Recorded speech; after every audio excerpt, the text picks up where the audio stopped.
Hello mga marikoy-parikoy ko. Ayan tayo magpapakulo ngayon ng talbos na sampalok. Di ba yung bulaklak, yung sariwa pa? Kasi nga tayo ay magluluto ng sinigang.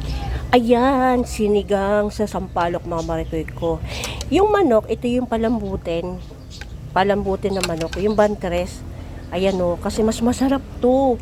Yan, so pakukuluan lang muna natin tong dahon ng sampalok para mamaya kakatasin natin. Hindi natin pwede ilagay doon sa Diyos ko po, magkakalat doon, di ba sa So iyan, papakuluan natin tapos kakatasin natin yan mamaya.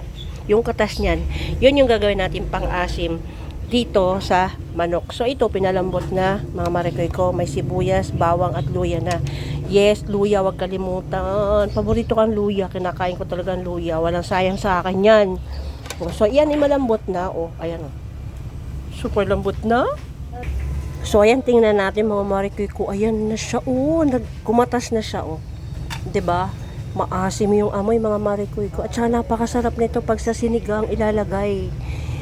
Tapos ito naman yung ating pinapakulo ang palambutin na manok. Pero ito yung napalambot na namin. Sobrang lambot na. Ayan natanggal na nga sa buto yung laman.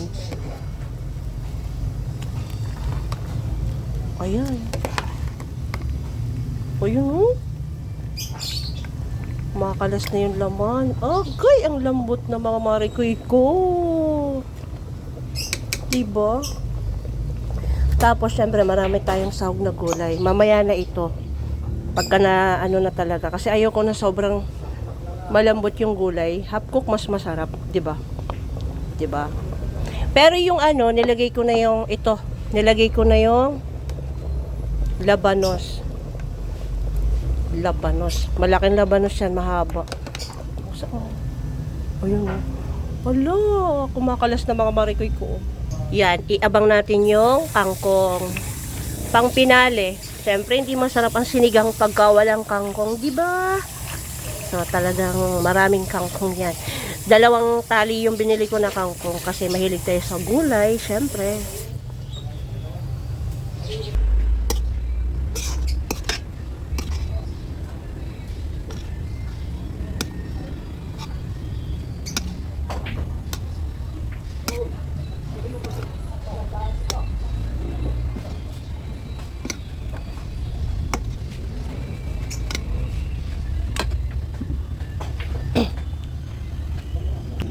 Ayan, nilagay na natin doon yung unang kulo. So, lalagyan natin ito ng tubig para mapiga pa natin at malagay pa natin doon sa sinigang. Ayan, ayan yung last na piga, mga marikoy ko. Diba? Nilagyan ko, pero dinagdagan ko to nung nor na sampalok. Siyempre, kasi hindi naman ganun kaasim yung mama. For flavor lang yon, yung aroma, ang bang-bango niya. Dadagdagan nyo pa rin ng nor sampalok sa sinigang, mga marikoy ko. So, titikman natin mga marikoy ko.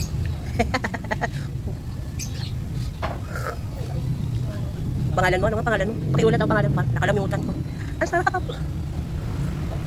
Grabe. Iba ka mga marikoy ko. So try nyo na rin. Sobrang sarap. Promise.